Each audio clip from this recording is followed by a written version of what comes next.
FAPSCO, the Filipino Online Professional Services Cooperative, is because I believe that this is a cooperative that all Filipino online professionals own, control, and manage. So, the reason kaya po ako sumali sa FAPSCO, kailangan natin ng isang sistema at isang samahan na makakatulong sa bawat isa. This cooperative is a group na pwede silang sumama para mas magabayan sila sa kanilang freelancing journey. Ako sumali dihan sa FAPSCO kasi para makabuligak sa ato kapwa mga freelancers, and ito talaga ang passion and my mission. I joined FAPSCO kasi for me, lahat ng ginagawa ko sa FAPSCO is a privilege ko siya tinitignan eh. Kasi once in a lifetime in history na bigyan ka ng chance na mag-contribute. Stepping stone na rin to para maabot yung goal ko. The vision FAPSCO is because as a freelancer, I think it's important for us to have access to training, whether free or paid. Wanted our individual reputations to have a collective reputation for excellence. I wanted to be part of an organization that would be a pioneer group of individuals who will be working to promote online freelancing here in the Philippines. The reason why I joined this organization is that I saw their mission and vision towards helping all Filipino freelancers. I choose FAPSCO because we learn and grow as a community to help also others. I feel more safe and secure knowing that my knowledge and skills will only come from the most renowned and experienced online freelancers and racketeras here in the Philippines. I joined FAPSCO because I saw the potential growth is not just reaching one's goals and being successful, but there is camaraderie. I am very inspired with their achievements and advocacy in promoting and helping Filipino freelancers. Want to join FAPSCO because of two things. Number one, I want to help freelancers to get a job. And number two, I want to learn more from you. I hope that here we will all grow together. We grow together.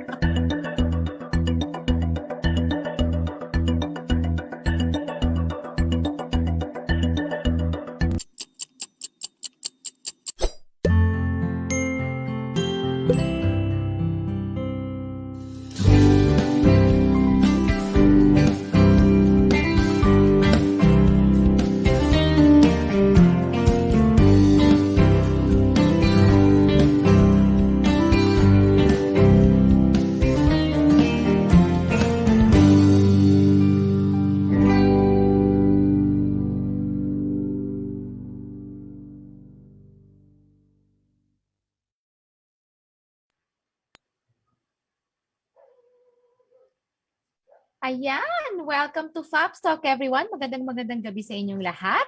Friends and online professionals at syempre ang mga ka-FAPSCO family natin. This show is for all of you. FAPS Talk is brought to you by FAPSCO, the national-based cooperative for and by Filipino online professionals. Please like our page, facebook.com/fapsco.ph. You may also find us in Instagram, YouTube, LinkedIn, and visit our website, fapsco.ph. So, magandang gabi sa aking mga co-host, beautiful friends, Shirlane and Jehan. Kamusta kayo? Excited ako sa guest natin today eh. Yes, I'm so excited din sa guest natin today. So ngayon medyo lumabas ako ng bahay kanina kasi nag-check ako kung meron na ba talaga ako masasakyan. Kasi di ba may pupuntahan tayo. Meron na daw naman. Kaso van. hindi siya official. Mga ganun. Yeah. So, parang nakakatuwa na nakakalungkot din at the same time sa mga ganun. At saka, ang problema doon, hindi mo alam kung kailan naalis. Yun lang. Yun. So, sana magtuloy-tuloy na to. Sa ngayon kasi hindi na masyadong mahigpit, pero yung sana ay hindi na dumami dahil nga hindi na mahigpit ngayon yung ating yung COVID-19. Yes, let's hope Oo. for the best. Let's Jan, hope for how the are you in best. Zambok? Hi, good evening. Excited ako sa usapan today kasi napaka talaga. Ito Lodi ko tong guest natin eh. Gusto ko talaga itanong yung pinaka prominent na tanong sa isip natin lahat, which is how to be you. Sabi ko nga, yun na lang title natin eh. Wag na nating patagalin. Pakilala na natin. Magisa na natin siya.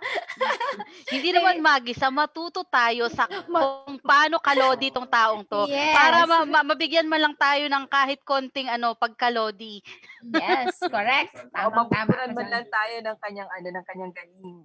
Oo. Yes, pasasayawin natin siya mamaya. Right, ladies and gentlemen, I'd like to introduce to you a very special friend. Kasama po namin siya sa FAPSCO.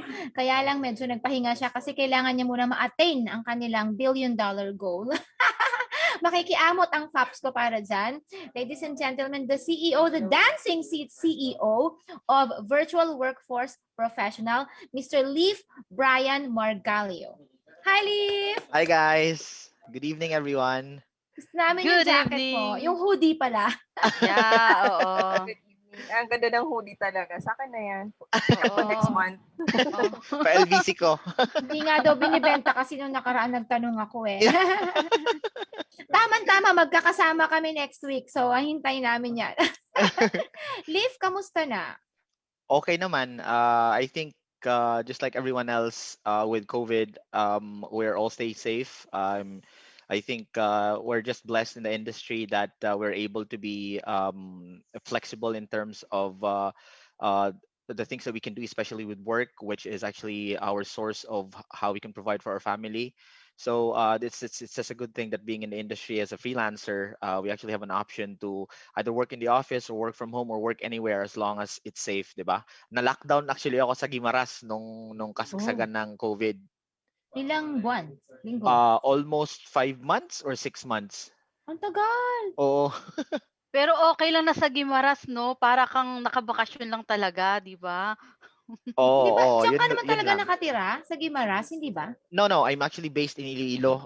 But nung tumama yung COVID like around February or March, I had to bring kasi yung youngest ko was just a few months old. So my wife and I decided to sabi namin because I think yung pinaka-safe na puntahan namin was the countryside. So since my parents are still in Guimaras, umuwi kami doon, and then yun, we end up being locked down. Ang mabuti na lang may internet doon, so I was able to like continue whatever I was doing for VWP and as a freelancer.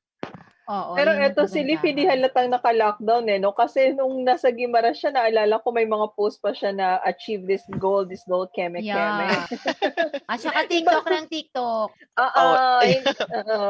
Pampa what do you call this one? Pampakuha ng stress. Tama. Actually, speaking of stress, hindi ka ba na-stress? Nasi-stress na din. Parang hindi Paminsan-minsan. halata? Sa pagdadala yan. Kaya sabi ko sa inyo, mag-TikTok na din kayo eh. Charlene, sasayaw na tayo? Naku, hindi ko carry yung sayaw-sayaw nyo kasi kayo, magaling talaga kayong sumayaw. Kami kailangan pang ilaga yung mga buto-buto namin para kami maka-move ng ganyang ka-move na kagaya mo. Pwede naman mag-drama, Shirley.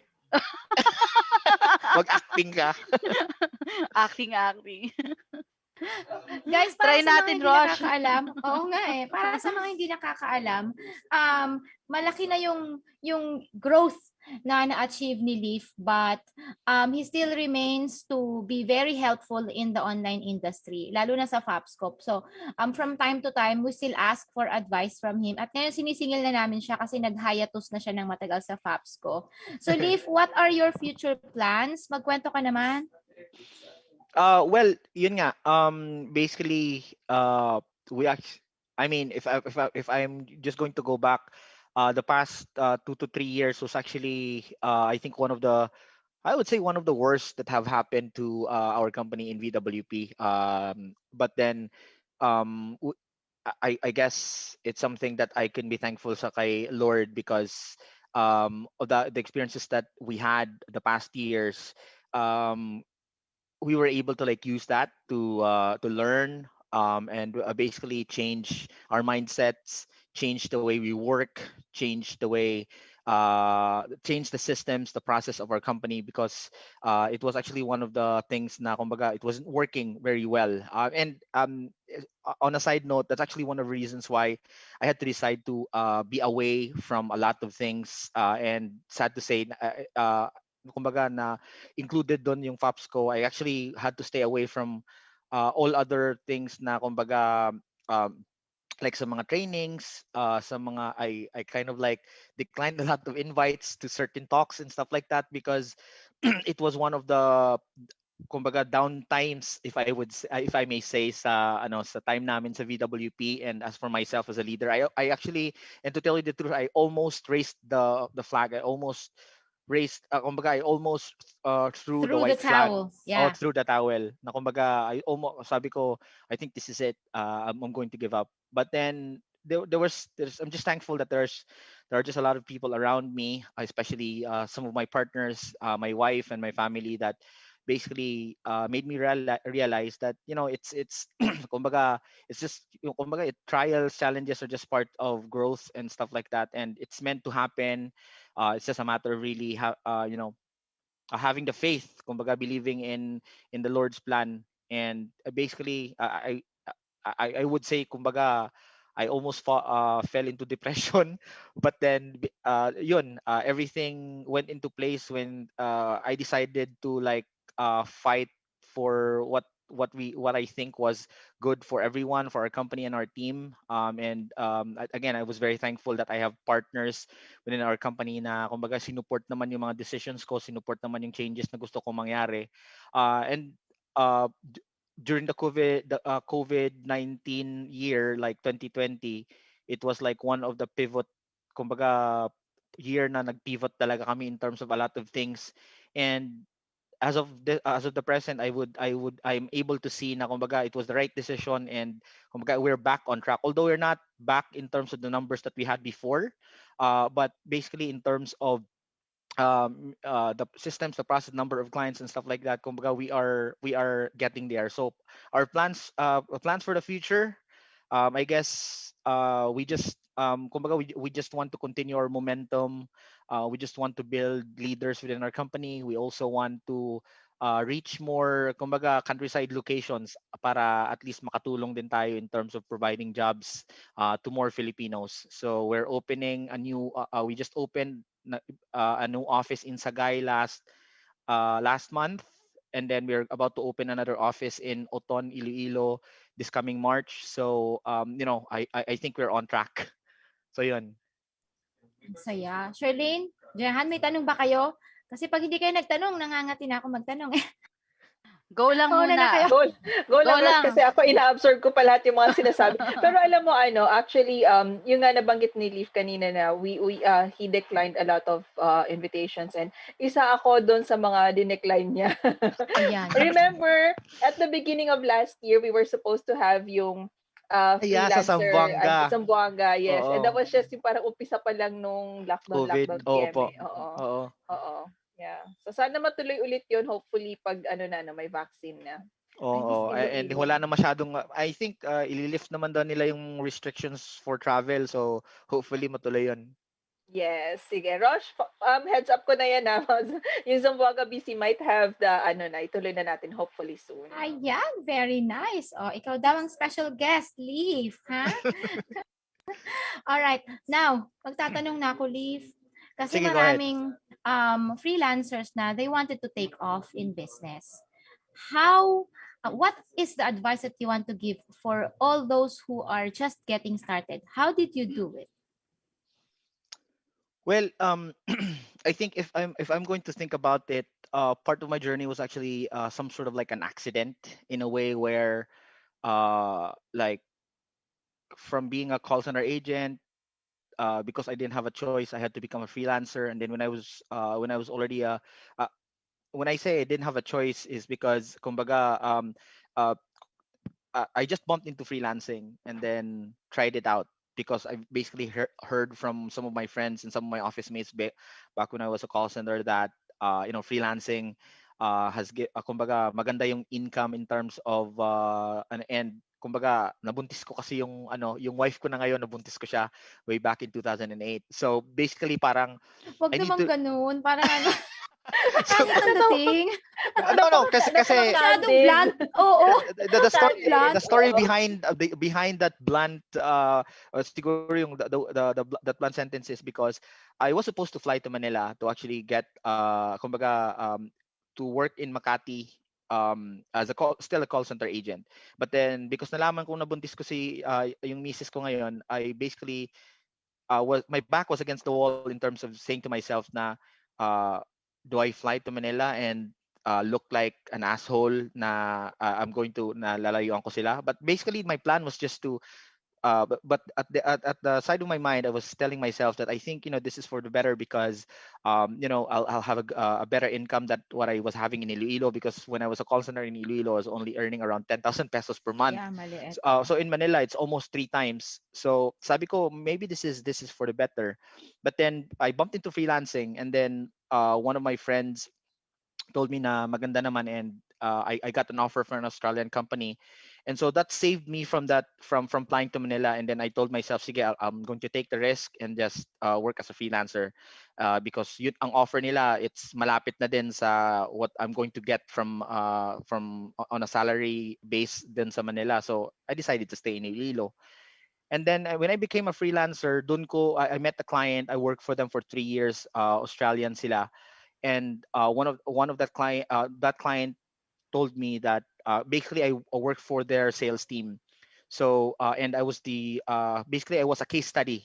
When you say case study, basically parang trinay lang nila how it will work out if they hire a freelancer or as a telemarketer or as a sales consultant. And I think it worked out for 3 years. That's why after 3 years they offered me some sort of like an opportunity where he told me na Brian, I want you to hire people from the Philippines that can also work from home. I want you to train them and so that they can work whatever job you're doing for us. And then he was very clear in terms of saying na but we want you to we're going to pay you and you pay them. So you just make sure that you get a cut out of what the freelancers that you're going to be referring to us, because you'll also be managing them, and then you'll also be getting all of their kumbaga certificate of employment dito sa Pilipinas and everything like that. And so that was some sort of like the opportunity that was given to me. That's how VWP started. So if you're going to think about it, it was like an accident where kumbaga it just came to me na kumbaga parang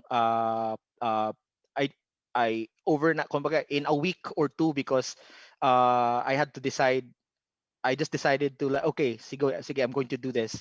So kumbaga ibinigay sa akin yung opportunity. I just had to make the most of it, because at the end of the day, the opportunity that was given was also something that I was already doing. So I was sure of myself that this is something that I can do, because I also love to train people, and I also love to basically motivate people to get the job done. And so that's how VWP started. So to answer your question, well, it's I think it's a matter of being ready. Just like what I always say sa mga partners ko and sa mga staff namin sa VWP, it always starts with a mindset. I mean, it's easy to say that I want to be an entrepreneur, I want to start a business or stuff like that. But if your mind is not set to it, like for example, and dami mo pang, kumbaga, if your mind is not set to it, I don't think you'll be ready for it. You just have to set your mind that you're going to do that. That way, and everything will fall into place. And just make sure that you always ask guidance din kay Lord para at least guided ka din.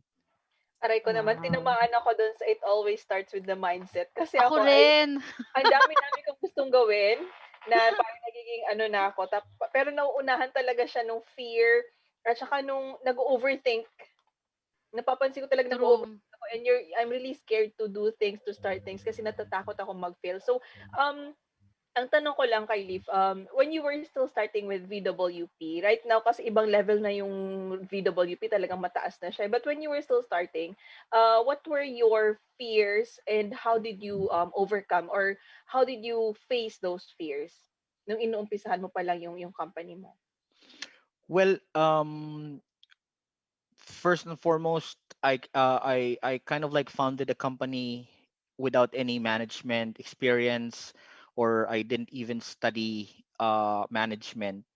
I also did not have any knowledge in terms of business ideas, business acumen in terms of legalities and stuff like that. So I mean, I was a call center agent. I had an idea on how to run a team, but when I started a business, uh, all kumbaga all the stuff that are being provided right now by kumbaga guidance in terms of, okay, so if you're going to do a startup, these are the things that you need to do. Kumbaga those are actually things na kumbaga natakot ako, like for example, I read so much about about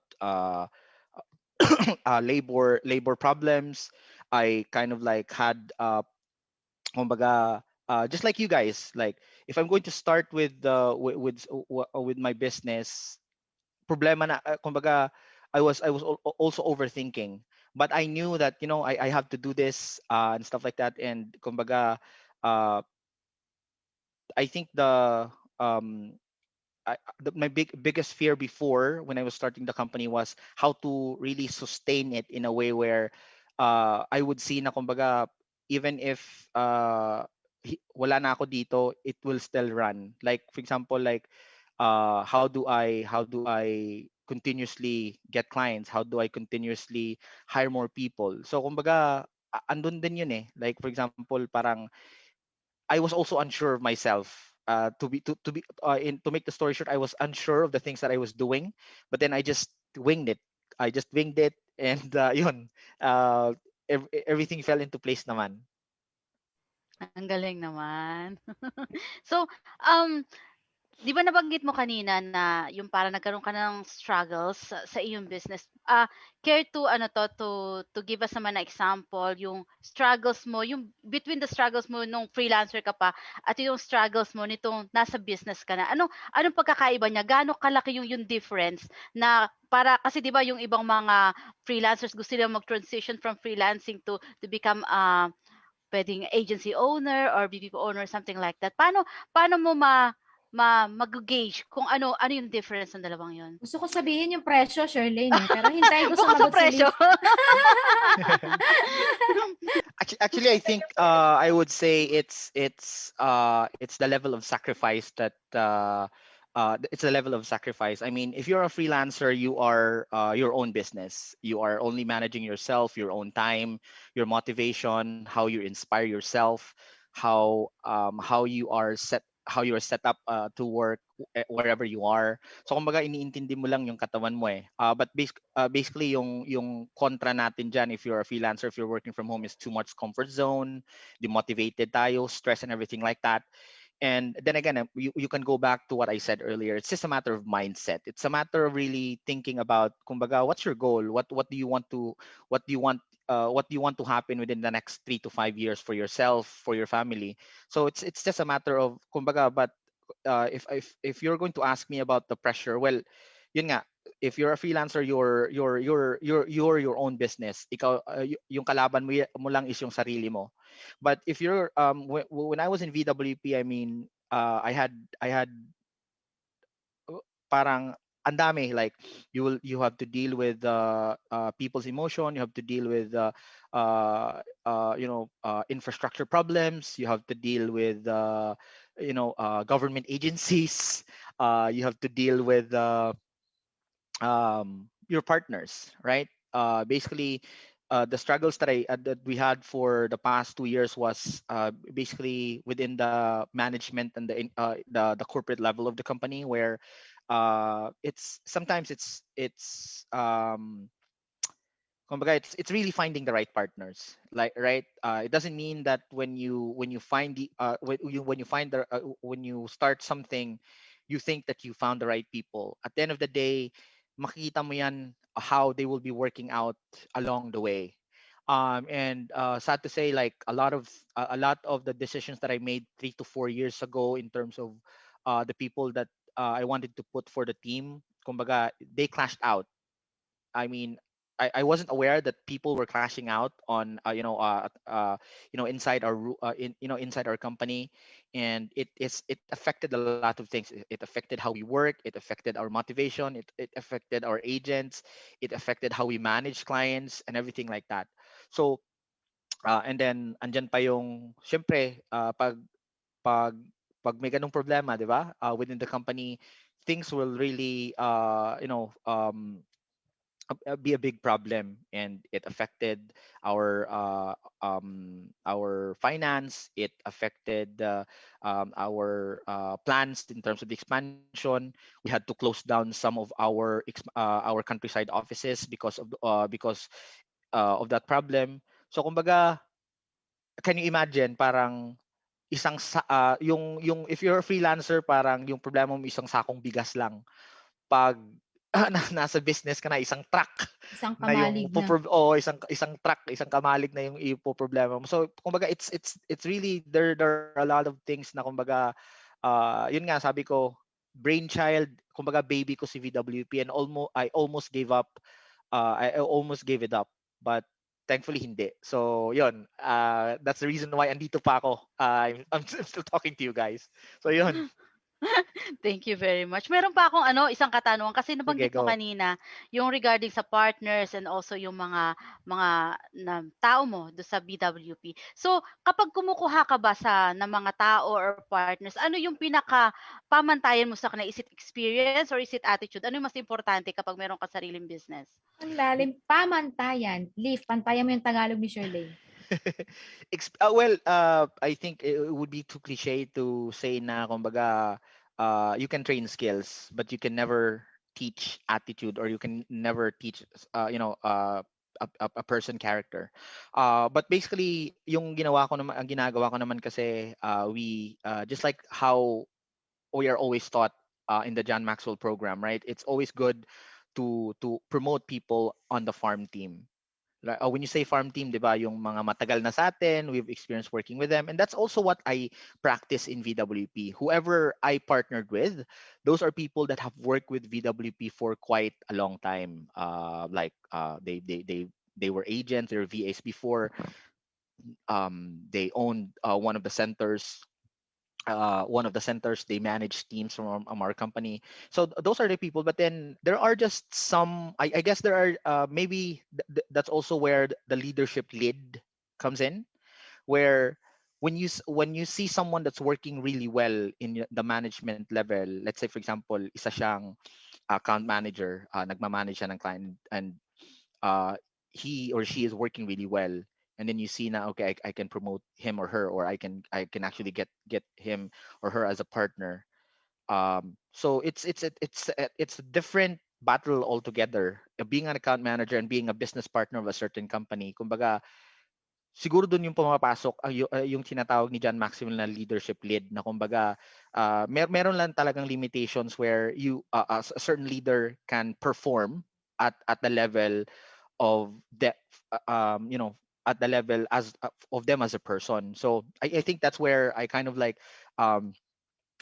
hindi naman kasi natin din yan makikita eh. It's just a matter of really, yun din, kumbaga, we just learn from it. Kumbaga, we can't really say na right now I have partners, they're perfect partners for me. Along the way, if there are, dun mo makikita yung mga yung mga how you guys are good in terms of if you're in sync, just like the basketball team, 'di ba? How a good team is a team where during wins and during losses, they're still together. They still play really well, even if they are in pressure during the playoffs, during championship games, during finals. Dun mo yun makikita eh. So at the end of the day, it's really working with, I think, experience. If we are going to look for good partners and good people, it's really, having a good eye in terms of looking at people's character, personality as you're working with them. But at the end of the day, kumbaga andun din yung leadership led eh. That's why I think it's good to also have people to be trained in terms of leadership. That way we can help them increase their leadership led. Yes, damihan natin yung ating mga bench, people in the bench. Ika nga, we need to keep training leaders. Kasi hindi mo talaga malalaman kung sino yung malalaglag, bibitaw along the way. And the only way that we can know that is pag nandun na sila sa actual situation, pag na-reach na nila yung sinasabing leadership led. Yun talaga yun. Now, Liv, tanong ko lang, ilang oras ka natutulog sa isang araw? Malayo! Malayo. Okay, gusto ko lang malaman. Malayo sa business yung tanong ko. Gusto ko lang malaman para malaman namin pagka ganun na lang na oras na tulog namin, magiging katulad mo na kami. Well, I guess it's a matter of really being ready. I'm going to go back in the using the term sacrifice. I guess this is also one of the things that I have been sacrificing all my life. I mean, since I founded VWP. Well, right now my work hours changed since December after I took off from the managing our Australian client. But right now I am in the office from 8 p.m. and then I go out at 10 a.m. But in between, let's say for example around 3 a.m. or 4 a.m. I kind of like sleep for an hour and then go back to work. So 8, let's say 8, 12. That's 14 Mga 14, 12 to 14. hours. Yun. Parang malapit-lapit na rin tayo. Pwede tayo, guys! Pwede na tayo. Billionaire material tayo. Huwag kayong mag-alala. Konti na lang, oo. Yeah. Kailangan lang natin talaga nakafocus. Yes. Focus lang. Kasi si Liv, nafe-feel ko focus lang kasi siya. Kasi tayo, ang dami nating siya. Tiny object syndrome kasi tayo. Pero basahin ko lang muna yung mga, kasi ang dami-dami nating viewers ngayon. So hi everybody, good evening, thank you for watching us. At alam ko napaka-inspiring ng story ni Deep ngayon. But let me just read some of the comments. Sabi ni Peter Humar Espin, I think kilala mo to, Lodi Pet Malu, heart. Si Raquel, we miss you sa team, Sir Leaf. Gusto yatang sumayaw ulit ni Raquel. Choreograph. Si Mark, question from Mark Salinas Esmana. How do you know if you are ready to launch your company? I guess you don't. I mean, I guess I think that's the best answer that you can. I mean, I guess you don't. You just have to really start and work your way up to make it work. Kasi just like going back to the mindset again, going back to what Jehan said earlier about, ang daming procrastination, wala pa nga, ang dami na nating iniisip about failure. So, I mean, those things naman are, kumbaga makokontrol mo eh. At the end of the day, you are your own, kumbaga, ikaw naman magkocontrol nun if your business is going to succeed or not. So, my answer is you will not really you can't really tell if you'll be ready to launch your business or not. Start lang and then work your way to make it work. Yun lang May talaga sagot yun. ako doon, dagdag kay Leaf Chehan. Si Leaf kasi nag-start nung nakabuntis siya. So siguro, Mark, pag nakabuntis ka na.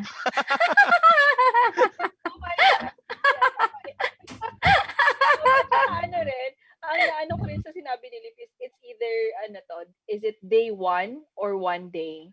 So yun talaga yung pinangahawakan ko. Ako ready na ako pero hindi ko alam paano mag-start. But anyway, may mga tanong pa tayo, Leaf. If Ready ka na mabuntis?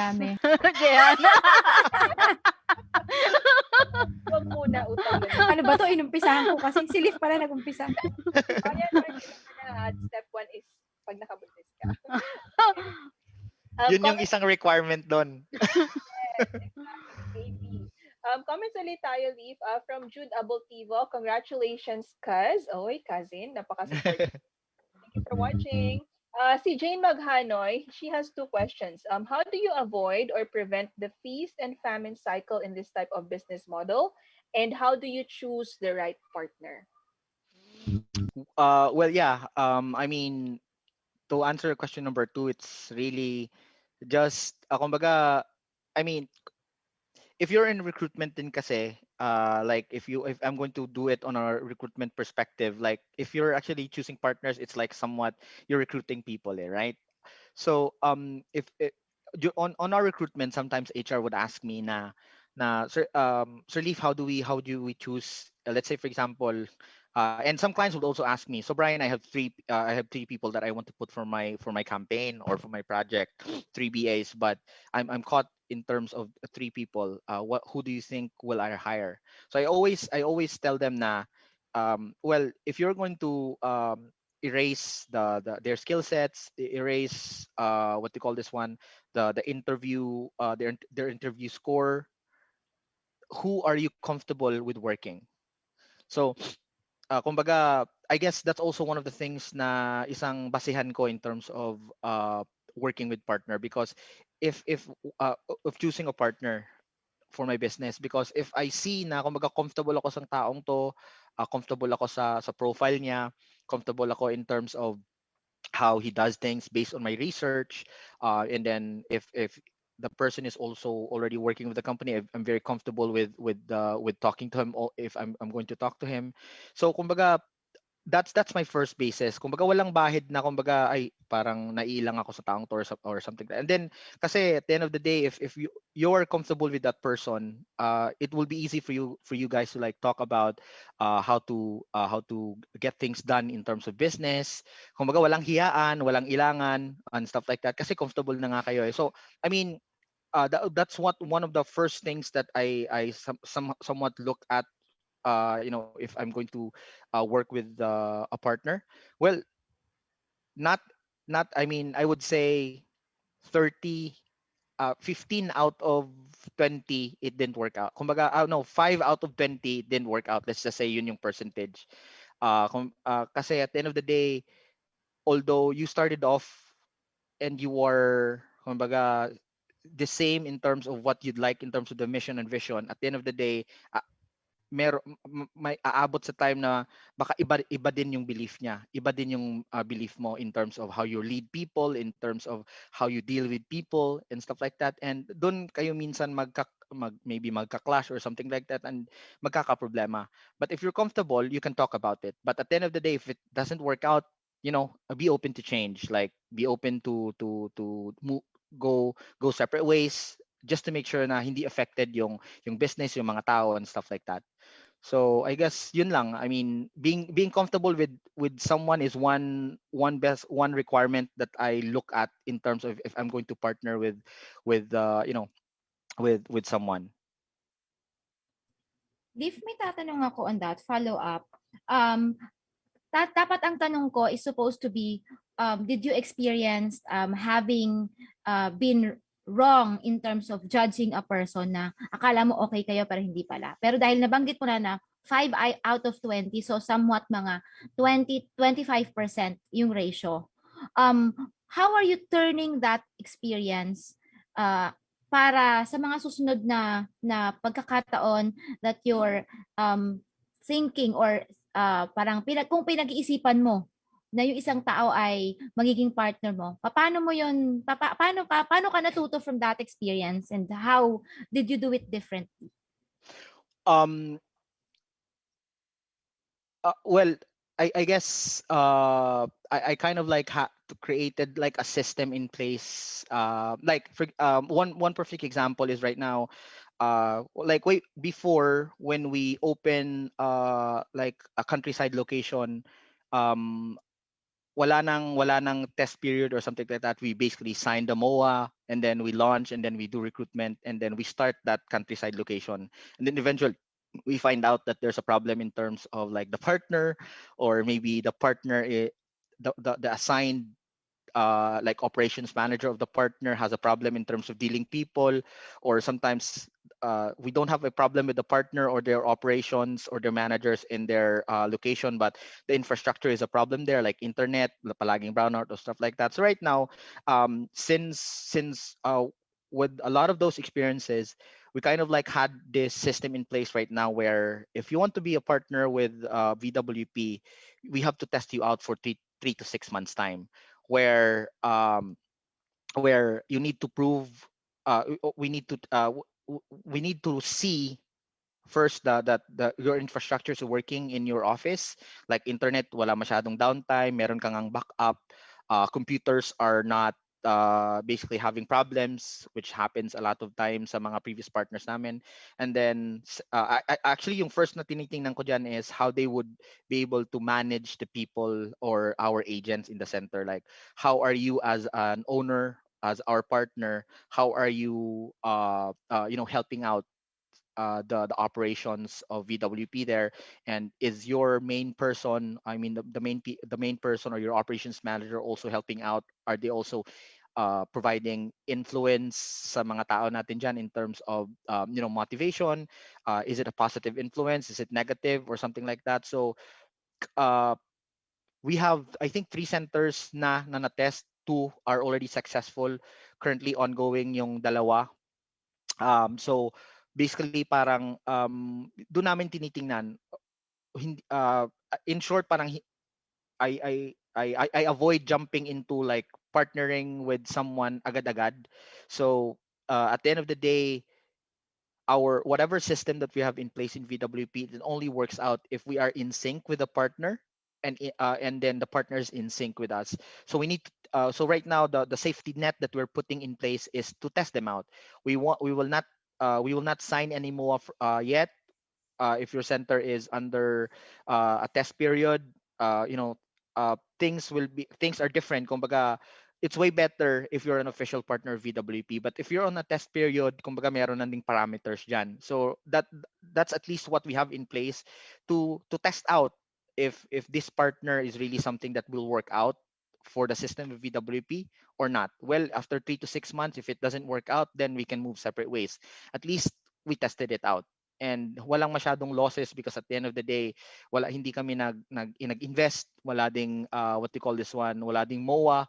And similar din sa partner, hindi sila, kumbaga, alam naman nila yung papasukin nila na at the end of the day, they also need to at least exert effort in terms of proving to us that, kasi at the end of the day, VWP system is already working out with a lot of centers. So it's just a matter of really finding the partner that can also provide the same systems that the other partners have to make it work. So parang may nilagay na kaming system. At least that's for the countryside location partners that we're looking for. But in business, I guess I'm going back to some sort of like right now, I'm always very careful in terms of who I partner with whatever business I'm going to get into. So I would always just, kumbaga, the people I know, right? I will always be careful in terms of if I just know the person, because at the end of the day, ang daming beses ko na din, kumbaga, na fail yung partnership, and a lot of things have happened which is bad. So yun, you learn from it. Wow. Okay. Meron akong katanungan regarding that. Sige, go So, ahead. so bago kayo mag-partner, kumukuha ba kayo ng mga personality test, mga ganon, para at least, di Oh. ba? Meron ba kayong ginagawang ganon? Para to Wala. check kung ano yung personality ng bawat isa? Pero it would be, it's a good, actually it's a good idea, but no, we don't. At the end of the day kasi what VWP's partnerships are being created through word of mouth, and thankful din ako sa DICT because of the, kumbaga, when I was going around the Philippines, when we were doing like the workshops, I kind of like meet a lot of countryside champions and talk to them and share to them the mission of VWP in terms of providing jobs, and a lot of them are sold to the mission and vision in terms of bringing jobs, and they want to put up a call center. But then at the end of the day, it's just a matter of really, is this guy or is this girl thinking about VWP just because of financial gain, or is he or is she really someone who wants to really help in terms of creating jobs for the countryside? Kasi at the end of the day, okay lang with both, but if it's and if both yung iniisip, but if it's the other way around na, kumbaga, it's just financial gain and stuff like that, dyan minsan nagkaka-problema eh. So that's the reason why we also need to observe. That's why we have this kumbaga 3 to 6 months period na test sa mga new partners namin ngayon, just to make sure that they are on the same page with us in terms of the mission and vision. Yeah, Leaf, naalala ko, one of the best lesson that I got from you is when you told me that you can't help everyone. Meron kasi akong ganong sakit na parang lahat ng kaya mong i-accommodate mo. But at certain point in time, hindi mo talaga kayang tulungan lahat. May iba't ibang needs ang bawat tao. And those needs can be met differently din, 'di ba? So, sa ginagawa mo, how are you segregating the people that you can extend your help with and the people that you can't? How are you saying no? And how are you taking the burden? Kasi mabigat yun, alam ko. Especially if you have to close a company, a site, or if you have to turn down a friend. How are you dealing with it? Well, in terms of I guess the question is ano no, how am I segregating the work, or how am I dealing with saying no? Yeah. How are you dealing with saying no to people that you can't help with? Well, it's sometimes you just have to be transparent eh. Um, I, I actually grew up as someone na kumbaga I hate difficult conversations. na Yeah. na kumbaga but then when you are in business, that's something na kailangan mong harapin eh. So for the most part, it's being transparent that this is the situation that we have, and you have to have data, right? You have to have data, like for the past 6 months to 1 year, ito yung nangyayari. This has been happening a lot of times. Problems with agents, problems with infrastructure, problems with your manager or something like that. And so it's we feel like it's not working out. So parang but do you think we can do something about it? Kasi at the end of the day, our partners will also be the one to make decisions in terms of, do you think I need to change operations manager or a team leader for my site? Or do you think I need to change this? What do I need to provide more so that it will work out or something like that? But then if they're also close-minded na kumbaga, okay, so if it's not, then maybe we should just stop. So it's just a matter of really making them understand if something is not working. At the end of the day, if something is not working and it continues to damage your finances and stuff like that, especially for partners who are also business minded. Kumbaga, kumbaga, although I think mabigat naman din sa kanila i-accept, but at the end of the day wala ding magagawa eh. So at the end of the day, we just agree na we part ways, and bring our learnings from what happened. Yun. Wow. Naalala ko nung nag-turn down siya sa Pops ko. Actually, hindi naman nag-turn down. Nag-lay low lang. Binigyan niya rin ako ng data. So, I guess it validates it. Parang wala kang choice. Parang, di ba, parang nakikipag-break ka sa girlfriend. Pero sinasabi mo lahat ng reason kung bakit di na pwede magtuloy. Masakit. Tama. Pero at the end of the day, ano naman kasi, it's if you kumbaga, if you're transparent and if you're honest about the things that are kumbaga why you really can't be part of something, or maybe you can't help out, and saying no is, I think, one of the best thing that you can also do for the people on the other side.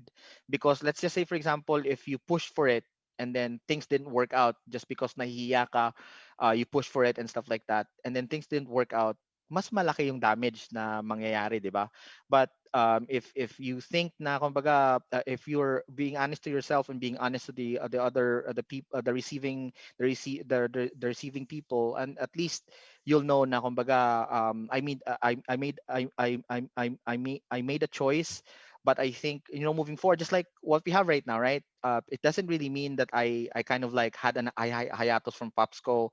That's the end of it. At least Yeah. right now, hindi ako mahihiyang sasabihin sa'yo, Roche, na, hey, Roche, I think I'm ready to go back again, as long as, kumbaga, I think I'll have ample time. The problem with it sometimes is, like, sometimes we get too much on our plate, and hindi natatabunan yung dapat nating i-priority, and then eventually masyashock na lang tayo. Ang daming I have too much on my plate right now. Ano bang dapat kong unahin or stuff like that. So sometimes it's also thinking about what to prioritize, and then saying no to the things na kumbaga hindi pa naman natin pwede naman nating i-set aside muna, and then we can go back if things are what you call this one stable na naman ulit. Yeah. You can't get yourself too thin. Parang pag Exactly. ini-spread mo sa lahat, parang palaman siya. Naalala ko si mama ko. Pag nakikinig si mama ko, lagot na naman ako nito. Sabi ko dati, nung maliliit kami, yung palaman, ipapalaman niya. Tapos parang feeling ko, kinakayas niya. Kasi pag tikim ko na, hindi ko na malasahan yung palaman.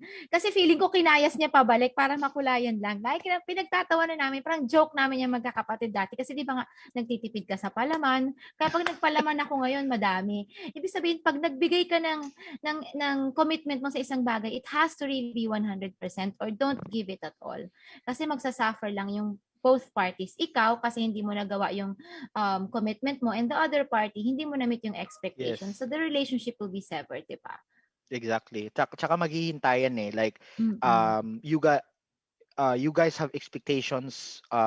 You guys also are setting expectations to me where I'm not meeting, and throughout my journey, that's one of the things that I hate, especially if I'm working with clients and the people that are working for us, where I know that they have expectations, towards me, and if I feel na hindi ko yun mamimit, I have to do something about it. I guess it's a win-win, where kumbaga, our clients, my partners, our agents have expectations sa akin, and ginagamit ko yon to basically boost up na I need to meet their expectations in terms of the things that I need to do for the company, for the team. And it was similar to our discussion na about Fapsco before, where I felt like I think I will not be able to meet the expectations of Popsco because of a lot of things that are happening with VWP, and then so I think I just need to be transparent about it. So kaya yun yung ginawa natin. Thank you, Leaf. Jehan, tanungin mo na yung mahiwagang tanong kasi konti na lang yung oras natin. Ano bang mahiwagang? Yung tanong natin. Ito yung pinakamahiwagang tanong na talagang gustong-gusto ko malaman every time na nakakita ko nagpo-post ka and I see all of the things that you're investing on and all the success. I think also sa dinami-dami ng viewers natin ngayon, I think this is one of our landmark na episodes kasi we really have a lot of people watching right now. A lot of people are really interested in your story. Empleyado kasi lahat ni Leaf yan. Baka may overtime pay yan pagka nanood. Bonus ng sakong bigas. Yes. Anyway, so the biggest question that we have for you is how to be you. How to be you po. How to be you. Grabe naman question yan ah. Yan yung dapat title natin kasi eh. Well, ano ba? I guess just just always put your feet on the ground. Wag masyadong masyadong malayo ang lipad in terms of kumbaga whatever we have in terms of the success isn't done because you're a one-man show. Basically, there are a lot of people. I mean, as for me personally, I would always kumbaga I'll put my success up there because of the people that have worked for me, both partners that are still my partners and partners that are or my previous partners. At the end of the day, kumbaga, whatever success I have right now, whatever success VWP has right now, it wasn't because of Leaf Brian. So it was because of the people around. Basically, I was just, I think, lucky that the Lord was blessed me with people where there are a lot of aspect in the business of VWP where I'm very weak at, and I have partners, I have people that came in and are currently impacting and giving value to that aspect of the business. So I guess I guess that if you're going to ask me how to be you po, I think it's really something where I would attribute it, I think, to the to that I was, I think, blessed in terms of like leadership in terms of really having that vision, knowing how to work with people, knowing how to uh, you know the right things to do in terms of managing people. um ano pa, parang nawawala na ako, but that's just it. I always if I'm asked about my success, I always just answer that it's not me, it's the people that have worked for me or are still working with me, my partners, our agents, our countryside partners.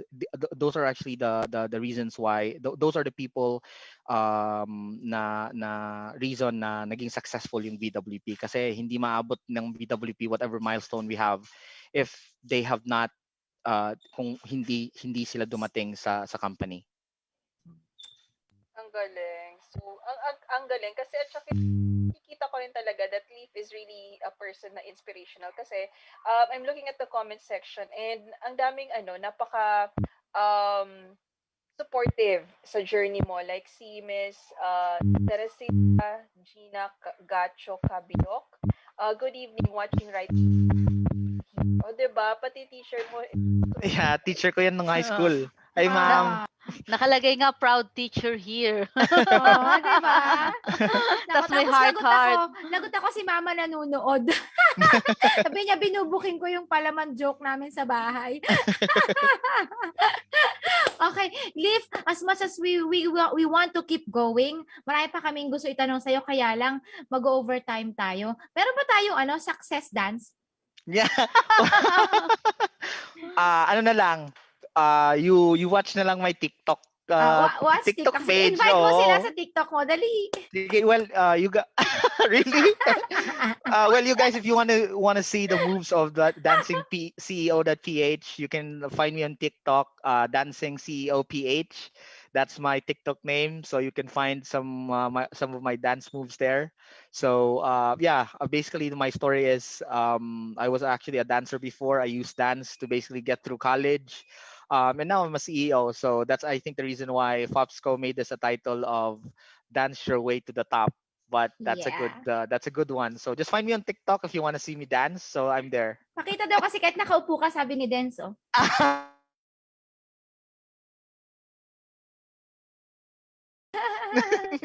Guys, magpa-FOPS talk na tayo? Yeah.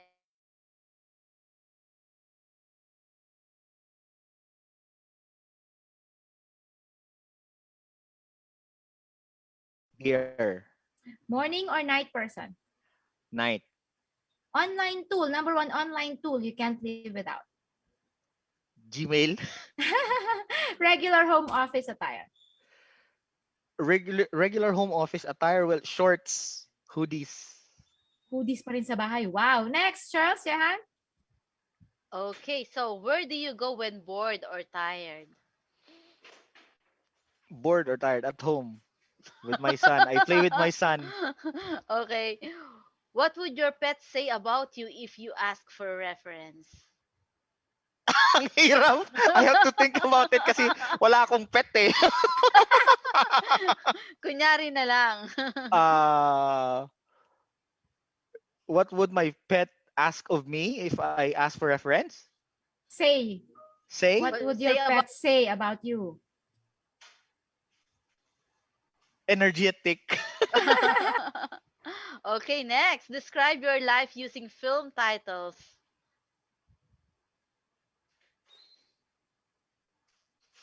Nag-isip.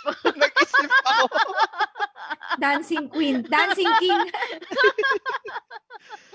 You got served. Okay, Jehan. Hirap ng mga tanong ni Shane, ni Sherlyn. Oh, talaga yan siya. If your life is a book, what's the title?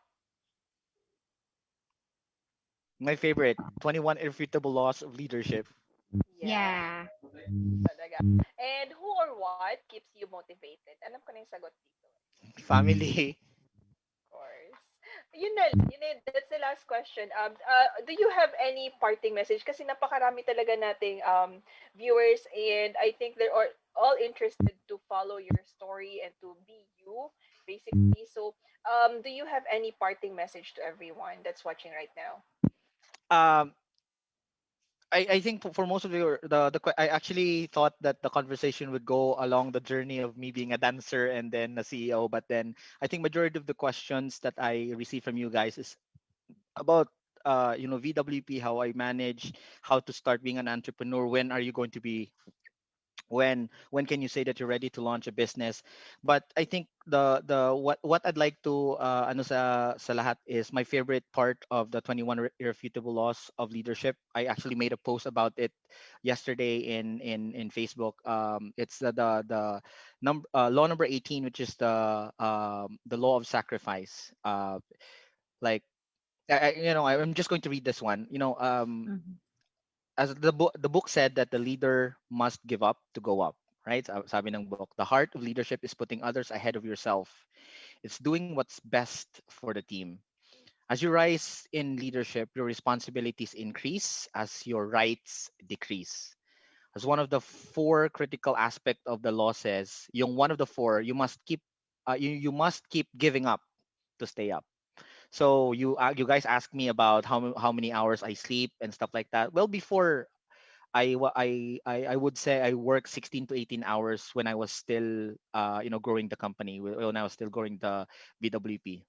But I guess I was just willing to sacrifice that number of hours without sleep because I was on a mission. I was on a goal, right? So yun, short-term sacrifices are easy to justify. People are willing to put in long hours if it means they'll get a quick promotion. And that's just what I said. However, to continue moving up to the ladder, you must continue to make sacrifices. And then when you say sacrifices, it's like the number of hours you sleep, maybe some time with your family, you hindi ka na gaano makapunta ng vacation or something like that. So I guess it's a matter of asking yourself, what are the things that you're willing to sacrifice if you're to reach your goal? So yon, I guess I mean that's my favorite part of the 21 irrefutable laws of leadership, which is the law of sacrifice. So it's always about thinking about what are you willing to sacrifice to achieve your goal. Wow. Talagang binasahan tayo ng Oo. 21 Irrefutable Laws of Leadership by John Na-remind na Maxwell. naman tayo. Naalala ko na naman. Mukhang gusto ko na ipaprint lahat yan. Leaf, ilalagay ko na dito sa wall. Diba? Yung buong wall na lang siya ng bahay ko. Charles, Jehan, kayo baka meron kayong mga parting message, Nax? Okay. Sa akin, yung inulit-ulit ni Leaf, kaya talagang tumimo siya sa akin. Ayan na naman tumimo. Very good. Okay, so always start sa mindset. So yun yung kahit yung nagsisimula pa lang sa freelancer, dapat talaga nandun yung mindset mo into freelancing. Kasi kapag ang gagawin mo parang magpe-freelance ba ako o hindi? Magpe-freelance ba ako o ganito yung gagawin ko? Yung ganon, hindi ka hindi ka magiging matatag or hindi ka makakakuha ng magandang client kung palagi kang in doubt. Kasi ang gagawin mo, every time na may nakikita kang difficulties, alam mo na mayroon kang way out. 'Di ba? Sometimes you have to burn the boat. Yon. Burn the boat. Jehan!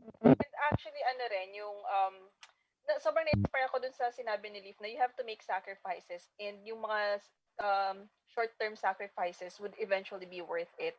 Tsaka si Leaf talaga yung talagang pinindigan kong motto is it day one or one day? So I have to stop thinking of my goals and my dreams in the term of one day gagawin ko to, one day siguro in the future gagawin ko to. I have to start now. This has to be my day one.